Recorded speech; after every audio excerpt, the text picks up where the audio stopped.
शुरू में करूंगी 7 घोटाले। एक पहला है भारतमाला प्रोजेक्ट से करीब 70-75 हजार किलोमीटर की सड़क बननी थी और इसका पैसा CCA, cabinet committee on economic affairs, जो आर्थिक मामलों की कैबिनेट कमेटी होती है जिसकी अध्यक्षता स्वयं प्रधानमंत्री करते हैं, उन्होंने इसका फंड दिया था।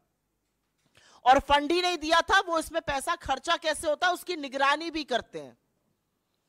इसमें जो भी टोटल, और इसके हम आपको प्रेस रिलीज में सारे फिगर्स दे रहे हैं, इसमें 15 करोड़ 37 लाख रुपए पर 1 किलोमीटर सड़क बननी थी। इन लोगों ने बढ़ाकर 32 करोड़ 17 लाख कर दिया, दुगने से भी ज्यादा। और ये पीएम की निगरानी में सीसीए की नाक के नीचे भारत सरकार के आंखों के सामने हो रहा था। सिर्फ पैसा ही नहीं दोगुना किया गया, इसमें और भी बड़ी धांधलियां सामने आई हैं। इसमें पता चला है कि फर्जी दस्तावेजों के आधार पर बिडर्स का चयन हो गया, बिडिंग प्रक्रिया में बड़ा फर्जीवाड़ा सामने आया है, विस्तृत परियोजना रिपोर्ट पर काम भी नहीं हुआ, एस्क्रो अकाउंट से करीब 3,500 करोड़ रुपए का हेरफेर हुआ। और सबसे बड़ी बात यह है कि इसके किसी भी जब रोड बनता है तो एक सेफ्टी कंसल्टेंट रखा जाता है कि आपके और हमारे जैसे लोग जो इस देश के नागरिक हैं जब सड़क पे चलें तो सुरक्षित रहें। सरकार ने यह भी जरूरी नहीं समझा। भारतमाला के कितने ही हिस्सों में एक भी सेफ्टी कंसल्टेंट नहीं है। तो अगर आप भारतमाला की किसी सड़क पर चल रहे हैं करीब 70,000 किलोमीटर की, तो अपनी जान की, अपने माल के, अपने खुद के रखवाले आप हैं, सरकार की जिम्मेदारी नहीं, क्योंकि उनके पास सेफ्टी कंसल्टेंट रखने का टाइम ही नहीं था। तो भारतमाला में दुगनी करी लागत और हर तरह के फर्जीवाड़ा करके भगवान जाने किसको किसको ये टेंडर दिए गए, जिन्होंने सेफ्टी कंसल्टेंट्स तक नहीं रखे, एस्क्रो अकाउंट से हेराफेरी हुई। फिर यही द्वारका एक्सप्रेसवे में स्वीकृत लागत जो थी वो करीब 18 करोड़ प्रति किलोमीटर थी। सरकार का कहना है बहुत बढ़िया बना है द्वारका एक्सप्रेसवे, अच्छी बात है, बनना अच्छा भी चाहिए। उसकी कीमत 250 करोड़ प्रति किलोमीटर हो गई। कहां 18 करोड़ प्रति किलोमीटर स्वीकृत और कहां 250 करोड़ प्रति किलोमीटर। और आप ये सोचिए कि 2 किलोमीटर बनाने में 500 करोड़ खर्चा हो गए और उस 500 करोड़ में मंगलयान पहुंच गया। यह सरकार की असलियत है। मंत्रालय ने एक एक्सप्लेनेशन इशू किया, वो सवाल और उजागर करता है। क्या बन गया भाई ऐसा? कौन सा ऐसा विश्व का 8वां 9वां अजूबा बना जिसकी कीमत 18 करोड़ से बढ़कर 250 करोड़ प्रति किलोमीटर हो गई? अब ऐसा हाईवे बना होगा जिसमें आप चेहरा देख सकते होंगे, अन्यथा तो इतना कीमत बढ़ना बड़ा मुश्किल का काम है। महंगाई की वजह से इतनी कीमत बढ़ नहीं सकती है क्योंकि एस्केलेशन कॉस्ट उसमें होती है। तो ये कमीशन खोरी है, किसने पैसा खाया इसमें? तीसरी, टोल में लूट। आप सब लोग तो खूब टोल देते होंगे आते जाते वक्त। अगर दिल्ली से मुंबई आज जाना हो तो 6,000 रुपए का तो आप टोल ही दे दीजिएगा सड़कों पर, और मजाक नहीं कर रही हूं, जाकर देखिएगा 6,000 रुपए का टोल दिल्ली से मुंबई अगर आपको दूरी नापनी है सड़क से। एनएचएआई का रूल है कि अगर टोल के पास या टोल वाली जो सड़क है उस पर कंस्ट्रक्शन होता है तो टोल की कॉस्ट 75% कम होगी। ऐसा नहीं किया गया। मात्र 5 टोल बूथों का, मात्र 5 टोल प्लाजा का सीएजी ने एक रैंडम ऑडिट किया और उसमें पता चला कि करीब करीब 132 करोड़ रुपए अवैध वसूल लिए गए लोगों से। ये मात्र 5 टोल प्लाजाओं की बात कर रही हूं।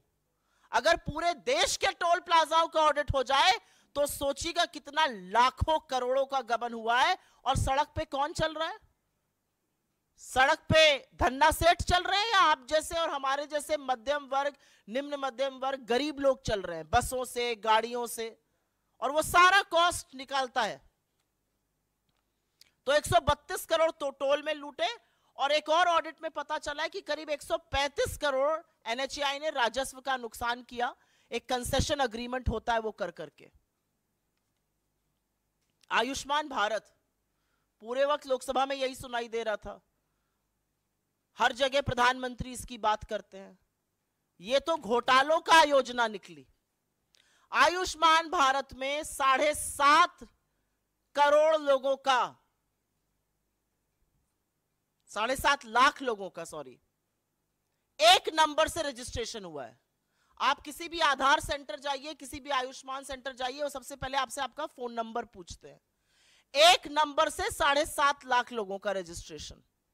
और यही नहीं, आयुष्मान भारत के तहत 88,760, मोटा मोटा 88,000 मान लीजिए, उन रोगियों का भुगतान हुआ है जिनकी मृत्यु हो चुकी थी। मृत लोगों का इलाज दिखाकर क्लेम क्या भुगतान हुआ है। अब ये किसके पास गया है ये नहीं पता, लेकिन लाभार्थी के खाते में तो ये बिल्कुल नहीं गया है। 88,000 मृत लोगों के फ्रेश इलाज का क्लेम दिखाकर उस पर धांधली हुई है। और जैसा कि मैंने आपको बताया, 7.5 लाख लाभार्थी एक नंबर से जुड़े हैं। इनफैक्ट अगर आगे डेटा देखिए तो करीब करीब 1,24 लाख जो हैं वो मात्र कुछ फोन नंबर से जुड़े हुए हैं। भगवान की बात ना हो ऐसा कैसे हो सकता है? और वो राम जो सबके आराध्य है। अयोध्या में एक भव्य राम मंदिर बन रहा है। जमीन में जितनी दलाली भारतीय जनता पार्टी के नेता, एसडीएम, कानूनगो सब मिलकर कर सकते थे, बड़े बड़े नेता, ट्रस्ट के लोग, वो तो खूब हुई, वो आप लोगों ने देखा। और सरकार की बेशर्मी कह लीजिए या थेथराई कह लीजिए, एक शब्द उस पर बोला नहीं गया। अब पता चल रहा है कि अयोध्या डेवलपमेंट प्रोजेक्ट में भी खूब धांधली हो रही है। और धांधली ऐसी वैसी नहीं हो रही है। पैसा जो जनता का है वो जा रहा है ठेकेदारों के गल्ले में, अनुचित लाभ पहुंचाया जा रहा है। ऐसे ऐसे ठेकेदारों को जीएसटी का भुगतान हो रहा है जिनका रजिस्ट्रेशन कैंसिल हो चुका है। सिंचाई विभाग ने तो ऐसे लोगों को ठेका दे दिया जो अयोग्य थे। जो कार्यान्वयन एजेंसी है उत्तर प्रदेश राजकीय निर्माण निगम, उन्होंने परफॉर्मेंस गारंटी का एक पैसा होता है जो ठेकेदारों से जमा कराना होता है, वो तक जमा नहीं कराया। तो ये तो भगवान के नाम पर लूट मची हुई। पहले जमीन की धांधली में सस्ते में जमीन लेकर महंगे महंगे दामों में ट्रस्ट को बेचकर खूब पैसा कमाया इन तथाकथित राम भक्तों ने। हमारे आराध्य को, हमारे ईश्वर को भी नहीं छोड़ा। और अब उसी अयोध्या डेवलपमेंट प्रोजेक्ट में बड़ा घोटाला सामने आ रहा है कि करीब करीब 20 करोड़ रुपए तो ऐसे ठेकेदारों के गल्ले में गए जो अयोग्य थे। रजिस्ट्रेशन कैंसिल, जीएसटी का भुगतान आ रहा है। ग्रामीण विकास मंत्रालय, रूरल डेवलपमेंट मिनिस्ट्री, ये छठा घोटाला सामने आया है। क्या कहता है ये घोटाला? इसमें पेंशन का एक प्रयोजन होता है। वो पेंशन किसको जाती है? वो पेंशन जाती है वृद्धा पेंशन, विधवा पेंशन और विकलांग पेंशन।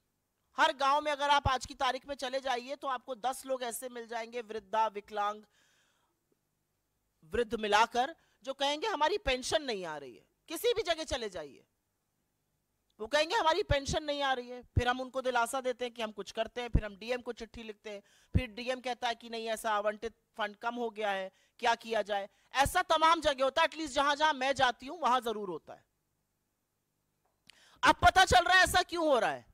क्योंकि जो वृद्धा पेंशन, विकलांग पेंशन, विधवा पेंशन का पैसा है वो सरकार दूसरी योजनाओं के प्रचार प्रसार में खर्च कर रही है। सीएजी की रिपोर्ट से यह सामने आया है कि सरकार ने इस पैसे से होर्डिंग लगवाए ग्राम समृद्धि स्वच्छ भारत पखवाड़ा के 19 राज्यों के हर जिले में। जो पैसा एक विधवा के खाते में जाना चाहिए था, जो एक विकलांग के खाते में जाना चाहिए था, जो एक वृद्ध के खाते में जाना चाहिए था, उससे 19 राज्यों के हर जिले में होर्डिंग लगाए गए स्वच्छ भारत पखवाड़ा के। और अंत में एचएएल को भी घसीटा है सीएजी ने। विमान इंजन की डिजाइन प्रोडक्शन की खामियों का गंभीर आरोप लगा है, जिससे करीब राजस्व को 154 करोड़ रुपए का नुकसान हुआ है। तो हमारे कुछ सवाल है प्रधानमंत्री जी से। हमारा पहला सवाल तो यह है कि आप ही की नाक के नीचे ये घोटाले हो रहे हैं तथाकथित, आप ही की नाक के नीचे ये धांधली हो रही है, तो इस पर चुप्पी तोड़िएगा या नहीं तोड़िएगा?